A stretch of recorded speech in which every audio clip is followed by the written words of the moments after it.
Magandang araw mga kaistorya, kumusta kayo dyan? Ikaw ba'y bago pa lang sa aking YouTube channel?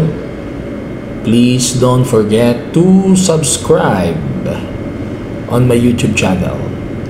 At kung ikaw naman po ay nanonood sa aking Facebook or TikTok account, please don't forget to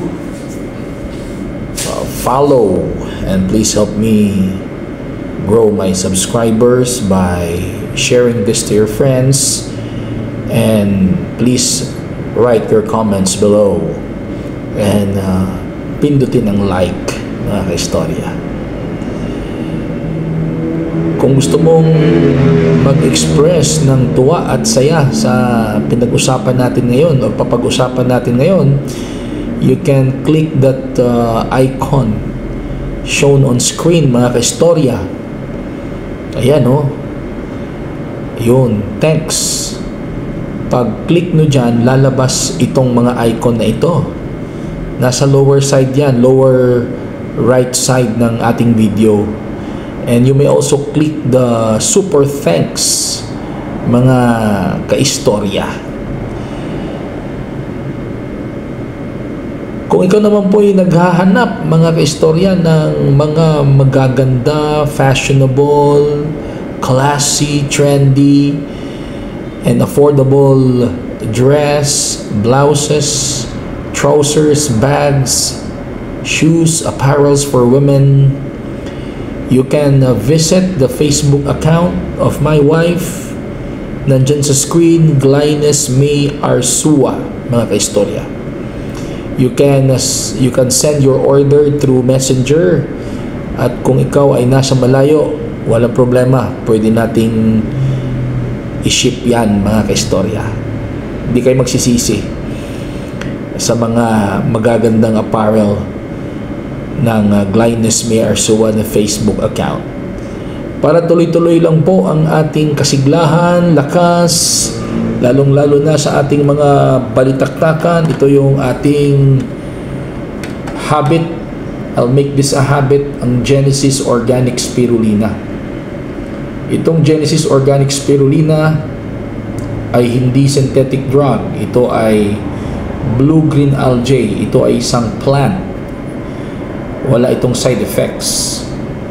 Tinanim sa isang fresh mineral water in an environment with very low pollution, mga kaistorya.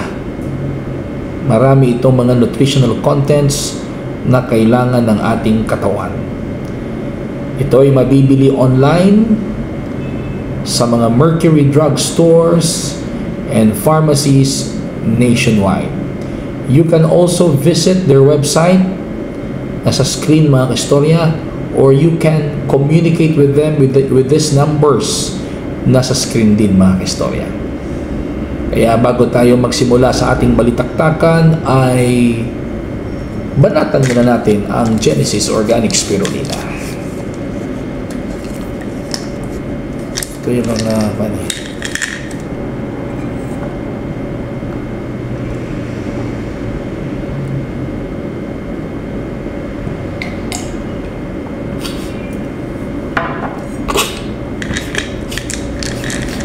Genesis Organic Spirulina, ang dekalidad na spirulina ng bayan. Noong isang araw, baka nagulat kayo sa vlog ko na para bang kinampihan ko ang mga congressman na pumirma sa impeachment case against Vice President Sara Duterte. Kaya nakatanggap tayo ng 2 bashers lang naman, at sasagutin natin isa-isa itong mga bashes na ito. Kasi kung maalala nyo, mga kaistorya, makikita nyo naman yan sa previous vlog ko na sinabi ko na kung ako ay isang congressman, pipirmahan ko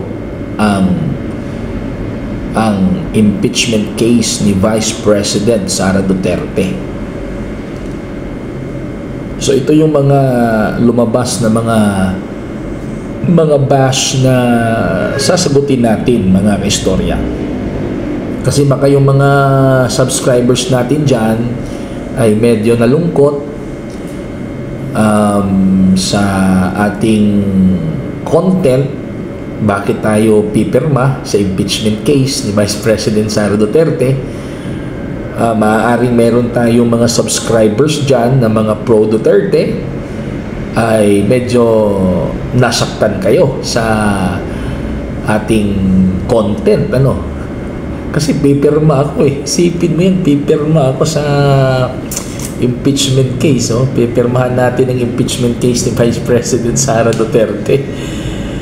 Babasahin natin itong unang bash natin, mga kaistorya, mula kay Teddy Valle-FHC. Ito yung bash niya sa akin. Bisaya Sabi niya, sa ato pa ipa-impeach nimo si Sara tungod sa 125 million nga walay klaro nga gikorap. Unya mudawat ka sa 150 million nga klarong kinurap. Asa na ang hustisya ana?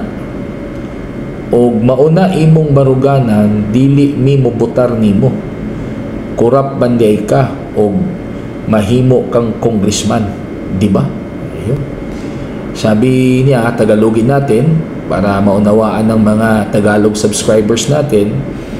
Sabi niya, ibig sabihin, papayag daw ba ako na ipa-impeach si Vice President Sara Duterte dahil daw sa 125 million na hindi naman klaro na kinurap ni VP Sara.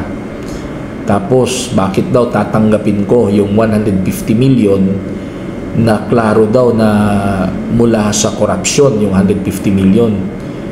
Wala daw akong prinsipyo, kaya kung ako daw ay tatakbong congressman ay hindi nila ako iboboto kasi korap daw ako na congressman. Ayun. Ito namang isa, mga kaistorya, mula kay Josh Lakuji 3969. Sabi niya, ikaw ray nabulahan sa imong punto, bugok prinsipyo sa mga korap ng imuha. Sabi niya, ako lang daw ang natuwa sa aking punto. Isa daw akong bobo, mga kaistorya. Bobo daw ako. Ang prinsipyo ko daw ay prinsipyo ng mga korap. Okay. Sige. So, isa-isahin natin yan, mga kaistorya.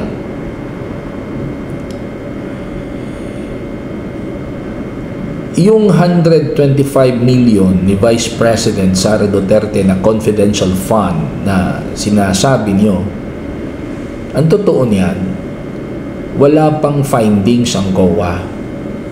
Wala pang findings ang COA. Dapat hintayin muna yung findings ng COA, kasi kung ano yung magiging findings ng COA, isang malaking ebidensya yon either sa prosecution or sa defense. Depende kung ano ang lalabas ng findings sa COA. Pero hindi na hinintay ng mga complainant yung findings ng COA, mga kaistorya, at hindi na rin nakahintay ang mga administration congressmen, sapagkat bago mag-recess ang Congress ay inaprubahan nila ang impeachment case ni Vice President Sara Duterte. Okay. Yung sinabi naman ni Teddy Valle na tatanggap daw ng 150 million na mula sa graft and corruption, hindi, yung kung totoo man yung 150 million na sinasabi, mga kaistorya, definitely hindi mula sa pagnanakaw yun. Mula yun sa kaba ng gobyerno. At hindi yun mapupunta directly sa bulsa ng mga congressmen. Sa pagkakaalam ko sa 150 million, ang 25 million pupunta sa AKAP at ang 25 million ay pupunta sa AX, sa Department of Social Welfare and Development. At yung 100 million naman ay pupunta sa regional office ng Department of Social Welfare and Development for infrastructure projects. So, yung 150 million, walang mapupunta sa bulsa ng mga congressman yun. At hindi mula sa korupsyon yun. Kasi, hindi tatanggapin ng DSWD yun at ng DPWH kung ang pera ay mula sa pagnanakaw. Kung tatanggapin ng DSWD at ng DPWH ang pera, mula yun sa kaban ng bayan. At legal na pera yun. At pupunta yun sa mga beneficiaries. Sa AIX, yung mga nangangailangan ng tulong, at yung sa DPWH naman, yung mga residente sa distrito kung saan gagawin ang mga infrastructure projects, mga kaistorya.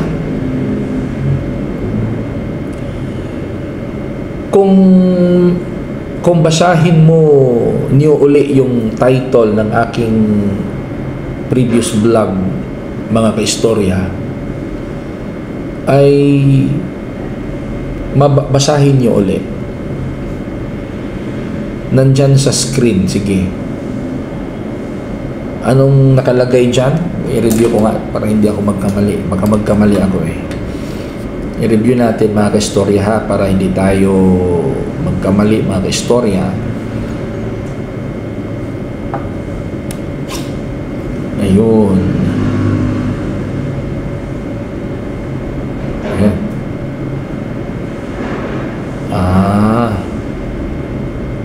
Ayun. Okay.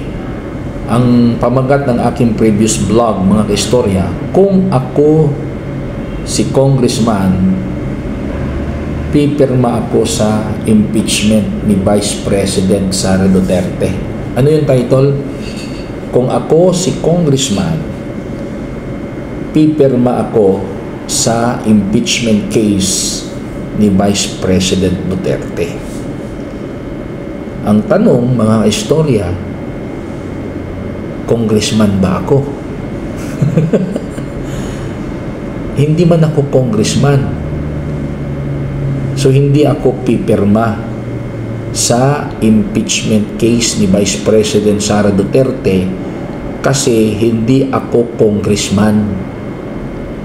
Isa lang akong mahirap na radio broadcaster at hindi ako congressman.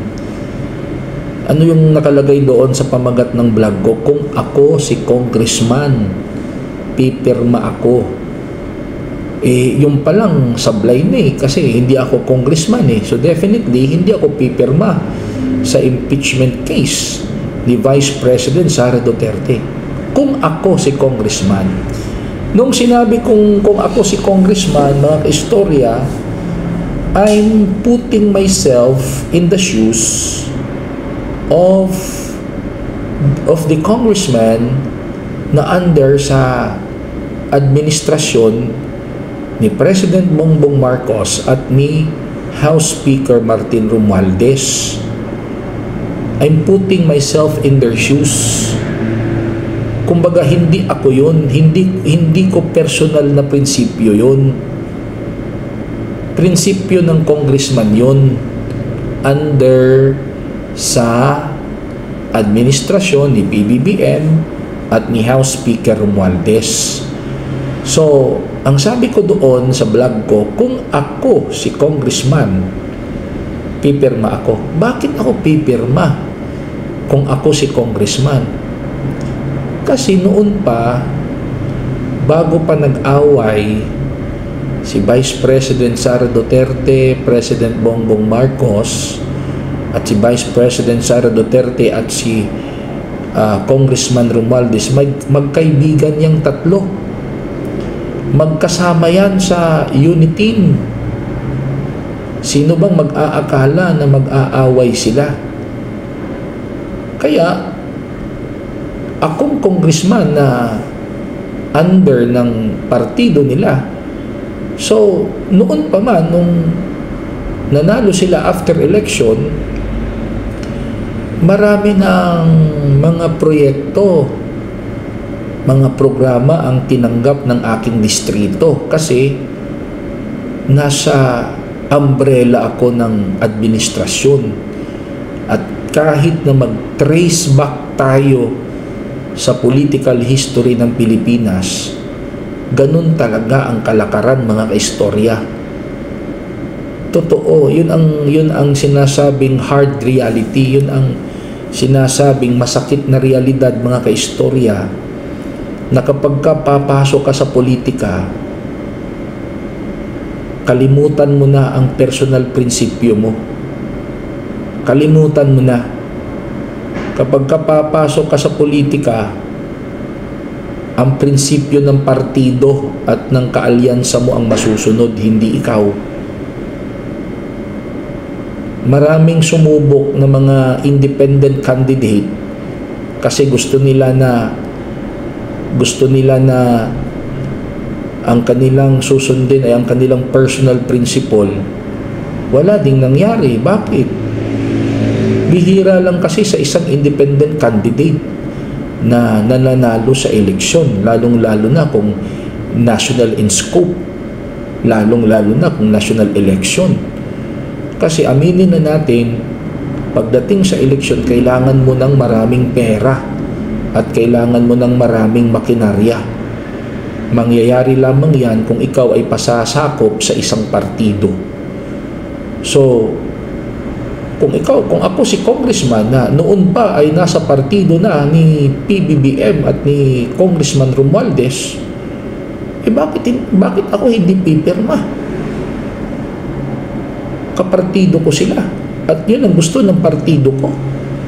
Yun ang gusto ng partido ko. Bakit kung ako congressman ba? Kung hindi ako pipirma? Na yun ang gusto ng partido ko, kung hindi ako pipirma. Ang tanong, sasaluhin ba ako ng oposisyon? Hindi, di ba? So, pipirma ako. Kung ako nga, si congressman. Kung ako sana maintindihan nyo, kung ako si congressman, pipirma ako. Kasi, ulitin ko, sa politika ng Pilipinas, mas mahalaga ang prinsipyo ng partido kaysa personal mong prinsipyo. Kung ang gusto mong mangibabaw ay yung personal na prinsipyo mo, wag kang pumasok sa politika. Huwag kang pumasok sa politika. Mag-establish ka or gumawa ka ng sarili mong foundation, gumawa ka ng sarili mong non-government organization na ikaw ang may-ari para yung personal principle mo ang masusunod. Pero kung sa politika, mga kaistorya, it is a sad reality na kapag ka pumasok ka sa politika, apakan mo na ang personal prinsipyo mo kasi hindi yun ang masusunod, kundi ang prinsipyo ng partido. Inilalagay ko lang ang sarili ko sa sapatos ng mga administration congressman. Halimbawa, ganito. Si Congressman Lordan Swan ay kilalang administration congressman. Noon pa man, nung magkaibigan pa, sina Vice President Sara Duterte, House Speaker Romualdez at President Bongbong Marcos, magkaibigan pa sila, kasama yan ni Congressman Lordan Swan ang tatlo. Kasi yung tatlo dati, nasa administration yan eh. Pero noong nag-away, ang tatlo, tumiwalag si Vice President Sara Duterte. At anong nangyari sa kanya? Siya ay naging membro ng oposisyon. Siya naging membro ng oposisyon. So yung mga congressman na kasama nila dati, hindi mo naman pwedeng sabihin sumama kay Vice President Sara. Prerogative naman nila yun, mga kaistorya. So yun nga, tumiwalag si Vice President Sara Duterte, naiwan si Congressman Lordon Swan sa administration party.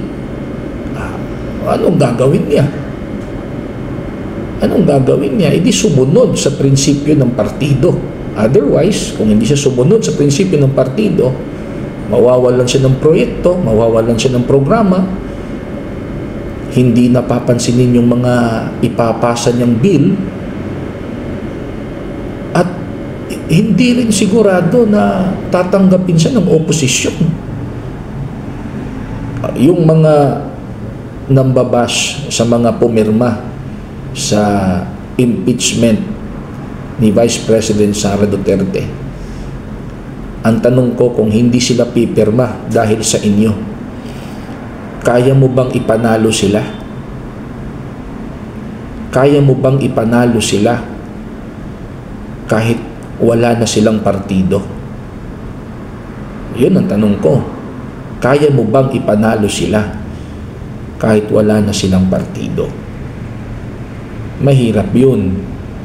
Maaaring masasabi lang natin ganun kadali kasi wala tayo sa sitwasyon nila. Pero kapag ka nasa sitwasyon ka na, makikita mo ang realidad, ang hirap ng nasa loob ng politika. Mawawalan ka ng sarili mong prinsipyo na istorya. Kaya, yung sinabi ko na pipirmahan ko ang impeachment case ni Vice President Sara Duterte, prinsipyo ko yun kung ako ay magiging isang congressman ng administrasyon. Kung ako ay magiging isang congressman ng administrasyon, kahit baligtarin natin, mga istorya, baligtarin natin ang sitwasyon. Kung halimbawa si Vice President Sara Duterte ang presidente at si Bongbong Marcos ang Vice President, yung mga opposition congressman ngayon, mga istorya, ay susunod yun sa mandato ng administrasyong Duterte.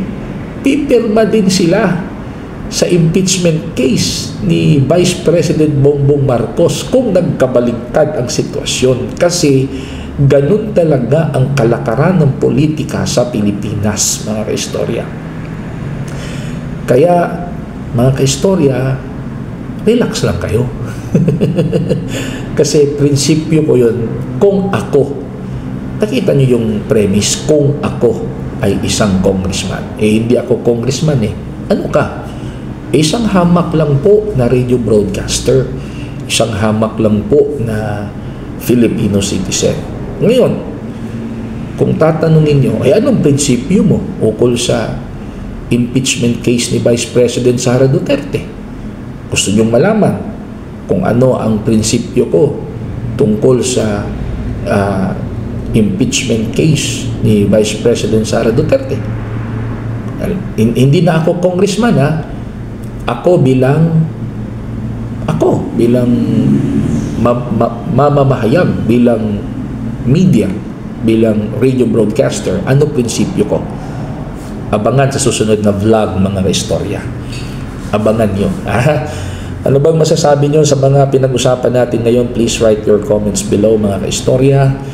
And kung bago ka pa lang sa aking YouTube channel, please don't forget to subscribe on my YouTube channel. At kung ikaw ay nanonood sa aking Facebook or TikTok account, please don't forget to follow. Abangan nyo, ha? Abangan nyo kung ano ang prinsipyo ko bilang ako. Hindi bilang isang congressman sa administrasyon, kundi bilang ako na Pilipino, bilang ako na citizen, bilang ako na radio broadcaster. Abangan nyo sa susunod na vlog. Magandang araw!